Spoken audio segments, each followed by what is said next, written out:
머루. 살얼이 살얼이 랐다. 청산에 살얼이 랐다. 머리랑 다래랑 먹고 청산에 살얼이 랐다.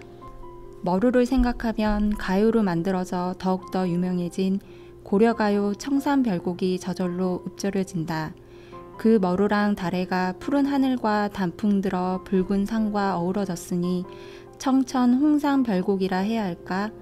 지은이처럼 산을 자주 찾는 사람들도 머루나 다래 맛을 볼 기회는 좀처럼 흔치 않다. 간혹 꽃이나 설익은 열매는 보아도 마침 잘 익어 먹기 좋은 열매는 차례를 기다려주지 않기 때문이다. 게다가 숲이 우거지면서 햇볕을 가려 이 나무들이 열매를 맺으며 커갈 기회는 점차 줄어든다. 오매불방 고대하던 머루랑 다래랑 한 산에서 한날 실컷 먹어보았으면 하는 것이 산을 벗삼은 많은 이들의 소망이다. 머루는 포도과에 속하는 덩굴성 못본 식물이다. 우리 국토 어느 곳에서나 자라며 일본이나 중국에서도 볼 수 있다. 가까이 있는 나무를 타고 이리저리 휘감기도 하고 제풀에 혼자 둘둘 말려가며 자라므로 머루의 정확한 키는 알 수 없지만 길이는 10m에 달한다. 큼지막한 하트 모양의 잎에는 크고 작은 톱니가 거칠게 나 있는데 이 잎과 마주보고 꽃이 달린다. 꽃차례 아래에는 돼지꼬리처럼 돌돌 말린 덩굴손이 자란다.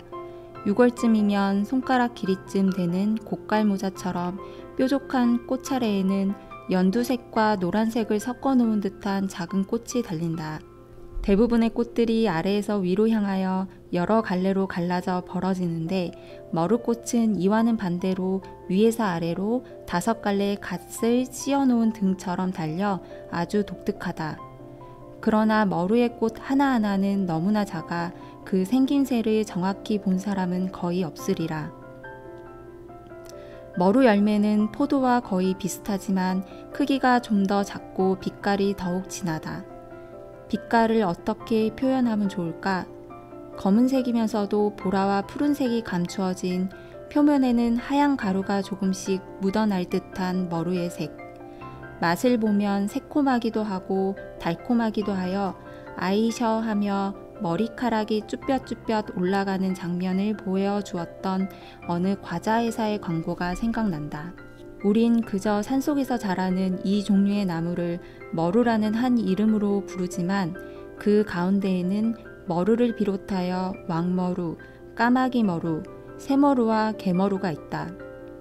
개머루는 잎도 많이 갈라지고 열매 색깔을 보면 자주, 보라, 청색 등 다양하며 먹을 수 없어 구별이 용이하지만 그 외의 종류는 형제간 같아 여간한 관심을 갖지 않고서는 구별하기가 쉽지 않다.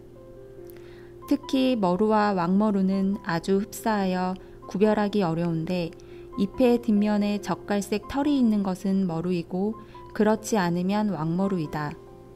실제 산에는 왕머루가 훨씬 많으니 우리가 그저 머루라고 하는 것은 왕머루이기 십상이다. 새머루는 잎이 10cm 미만으로 작고 잎 가장자리의 결각도 적으며 까마귀 머루는 잎이 5갈래로 깊이 갈라져 구별할 수 있다. 그러나 이들의 열매는 새 머루만이 열매에 청흑색이 돌 뿐 거의 같은 색과 모양과 맛을 가지고 있다. 지방에 따라서 이 머루 형제들을 조금씩 다른 이름으로 부르는데 왕머루를 경상도에서는 멀구넝쿨, 황해도에서는 머래순으로, 일본 사람들은 조선 포도로 불렀고 머루는 이와 구분하여 산머루 또는 산포도라고 불렀으며 까마귀 머루는 경상도에서 모래나무, 경기도에서 새멀구, 그 밖에 참멀구란 또 다른 이름이 있다. 또 북한에서는 왕머루와 머루를 굳이 구분하지 않고 그저 머루라고 부르며 머루의 가집으로 음료까지 만들어 판다고 한다. 청산별곡으로 미루어 보아 조선시대에는 머리라고 불렀나 보다. 이미 짐작한 이들도 있겠으나 머루와 포도는 사촌간이고 우리가 잘 알고 있는 담쟁이 덩굴과도 6촌쯤 되는 한 집안 식구이다. 포도가 한물간 가을에 간혹 국도를 가다 보면 원두막이나 밭 옆에 머루포도 팝니다 하고 써붙인 것을 볼 수 있다. 이것은 머루도 팔고 포도도 판다는 뜻이 아니고 이 두 종류의 나무를 교잡하여 만든 잡종 머루포도를 판다는 뜻이다.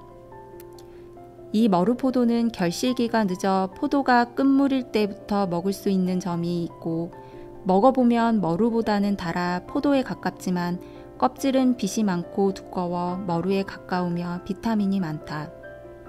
머루 형제들의 학명 가운데 속명은 바이티스인데 이는 생명이란 뜻을 가진 라틴어 비타에서 유래되었다. 기독교에서 포도주를 예수의 피로 상징하는 것과 천주교 미사 때 쓰는 포도주와 관련하여 지은 이름일 것이다. 물론 사람이 생명을 유지하는 데 꼭 필요한 비타민 역시 어원이 같을 것이다. 머루는 그 이름에서 우리가 느끼는 친근한 만큼 사연은 많지 않다. 고려 충렬왕 때 원나라 황제가 포도주를 선물로 보냈다는 기록과 함께 고려시대 2세기의 묵은집 같은 곳에 포도가 등장하기 시작하였으며 조선시대에는 이미 보편적인 과일로 재배되었다고 한다.